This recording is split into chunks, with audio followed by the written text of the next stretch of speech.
for how many years he's been one of the most exciting players in the league. I mean, his first start, he got, added over 400 yards in his first start.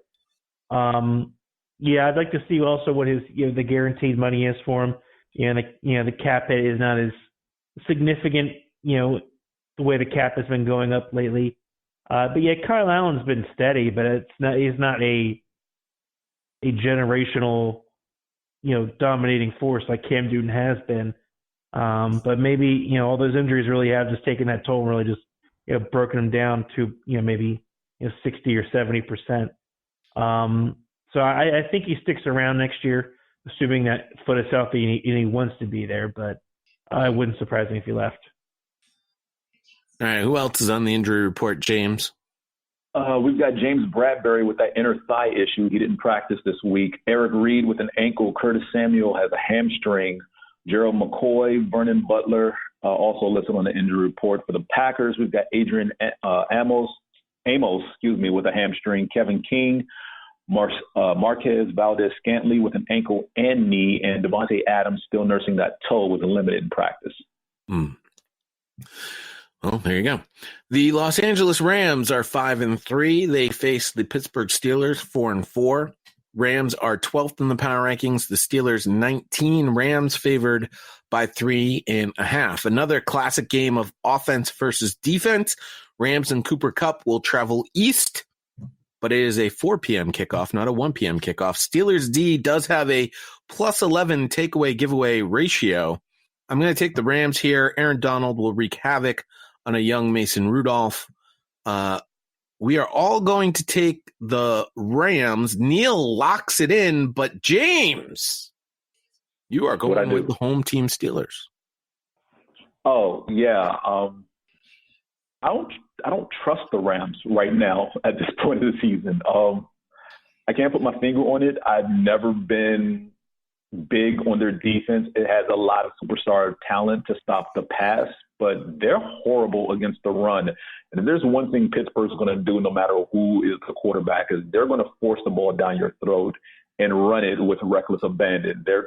And no matter who's hurt, they're just going to keep bringing in the next body, and it's like, we don't care if it's 3 yards in a cloud of dust. You're going to take us running the ball, and you're going to like it. And the Rams have never proven to be a team to stop that, especially between the tackles, where, surprisingly enough, that's where Aaron Donald plays. And if you have a good run game, he tends to disappear.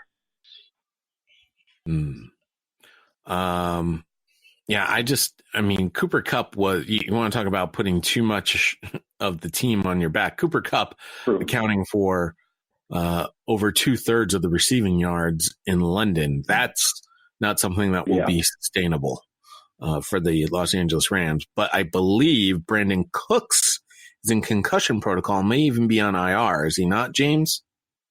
He is definitely out in concussion protocol, but not placed on IR. Okay.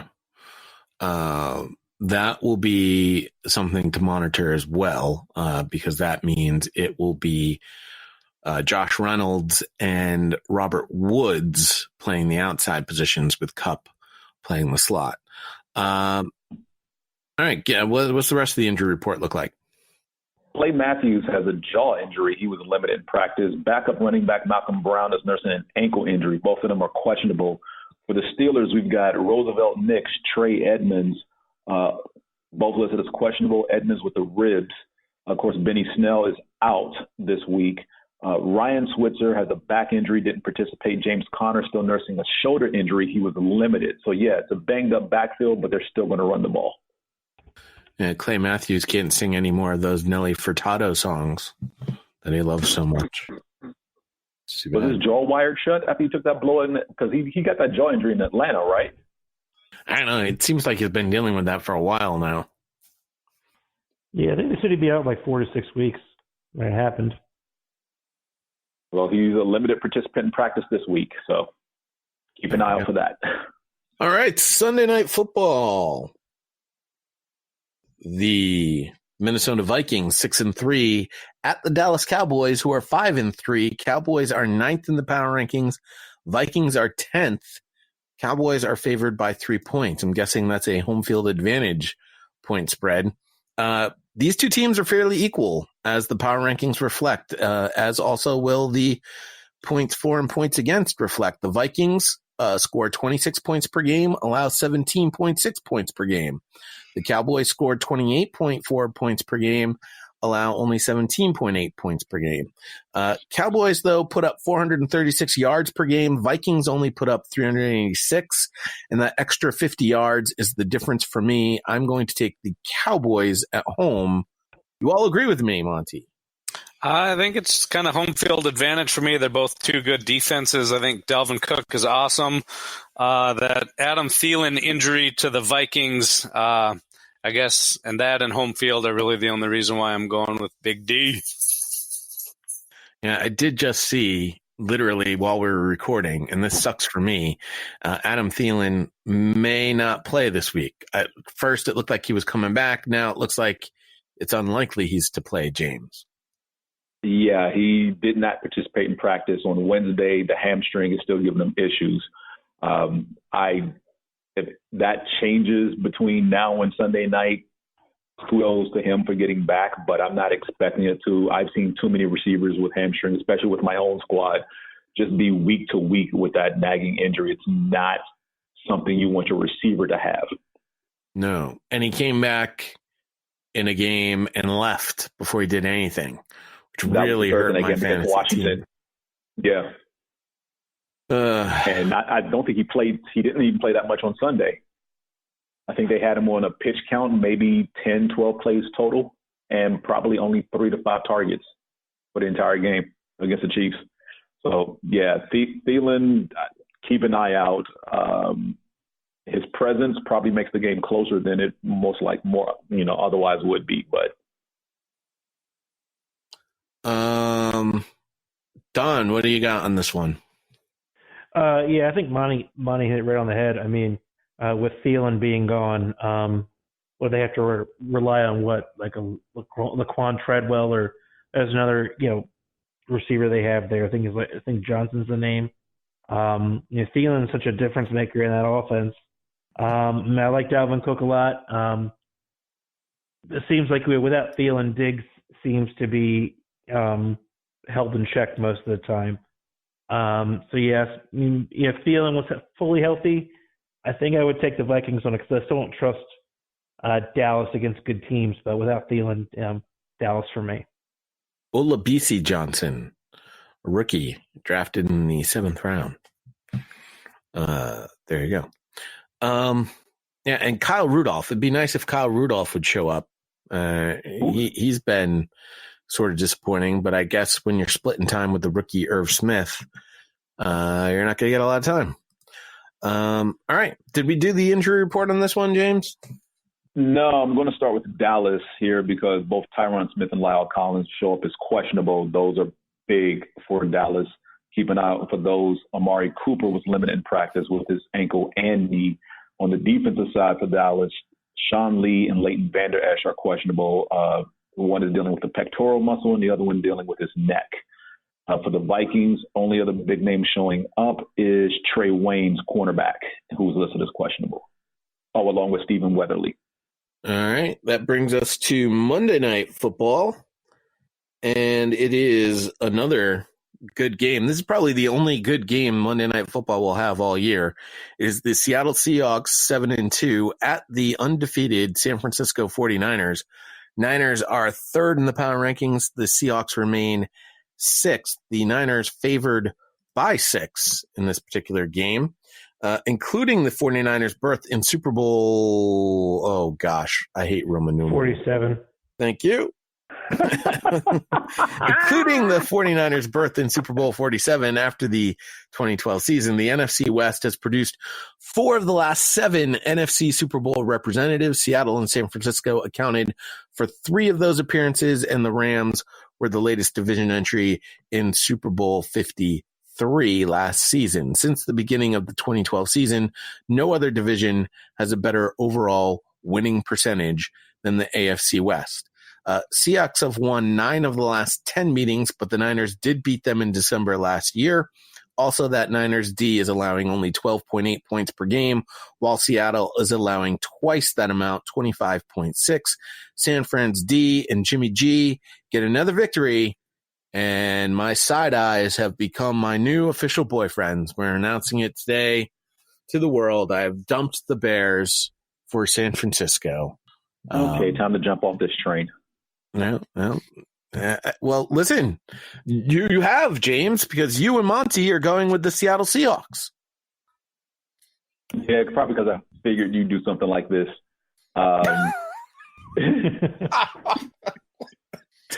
no, I see this as a game that can go either way. I don't see either of these teams being superior to the other. This is probably like the first test that the Niners are going to have going to this home stretch, because this is the first meeting between both these teams. I think the only other big win on the Niners schedule this season was against the Ravens, if I'm not mistaken. Don, is that right? No. Oh, sorry. Not yet. We play them later on. Later on this year. Okay. So, yep. There we go. So I'm still trying to find. I know there's a quality win there in those first 8 for the Niners. I just can't think of the team off the top of my head right now. The Rams. But there we go. But the Niners also banged up on both sides of the ball, some very key positions. So I'm kind of worried right now because some of these injuries are starting to pile up. All right. Well, why don't you tell me what those injuries are? That'd be great. Well, Joe Staley has returned to practice after his lower leg injury since breaking his leg back in week 2. Mike McGlinchey is questionable with his knee. Juszczyk is questionable with his knee. Garrett Selleck is out, 21-day removal from the IR. Quan Alexander was placed on injured reserve early this week. Levine Tololo is questionable. George Kittle is questionable with his knee. And Ahkello Witherspoon is also questionable. That's too many spots at too many positions that the Niners rely on. And granted, they don't have big production from the wide receivers, but tight ends and offensive line are huge for them. For the Seahawks, DeMarcus Christmas is out. He just came back from the PUP list, so 21-day designated to return. We know that Justin Britt was recently placed on injured reserve with an ACL. Quentin Jefferson, Condre Diggs, and Luke Wilson round out the injury report for the Seahawks. Well, let's go back to the Niners. Joe Staley is back, so they've been without him for a while. McGlinchey might be back, but they've been fine without him. Juszczyk might be back, which would be an improvement, especially for that run game. The defensive injuries do bother me, and George Kittle's injury also bothers me, but it did look like George Kittle could have come back in the game last week despite the injury to his knee. It looks like they were just trying to play it safe in that particular game. And that's fine because they weren't playing anybody. Well, I mean, it was the Arizona game. That was a divisional matchup. It was in Arizona, so they had a short week and, travel for whatever, because I don't remember if they were home last Sunday or not, but they had to come back home, go to Arizona. That game was closer than we all anticipated. But, Jay, that's 3 of their tight ends on the injury report. That's fair. Like Tololo and Kittle. And the tight end is very big in both their run game and their pass game. So I get one of these guys as the designated blocker. The other 2 are more receivers, but they need all 3 of these guys. All right, that's fair. Monty, what do you got on Monday Night Football? Similar to James, I don't mess with forces I don't understand. When I heard you were dumping the Chicago Bears, I kind of had a feeling that you were gonna jump on the 49ers bandwagon, so I went and changed my pick. And I wanted to say Adam and Eve on a raft, a cup of muck, and an upset special. That's a classic. Yeah. What did I miss hearing that? Yeah. Well, I don't know what happened to it. I can't find it. But the guy who voiced that for us, because it was a guy, I can easily get him. I can get him to do that again. Yes, I can. That hurts, guys. I thought you're gonna nominate my version. That hurts. That cuts deep. Oh, you want your version instead? All right, fine. Done. Done and done. I'm marking it right now. If you get one email, go for it. Monty special. All right, perfect. Leaving rename it Monty Special. All right, that does it for all the games. As we mentioned, Denver, there are 6 teams on the bye. Denver moved up in the power rankings to 25th.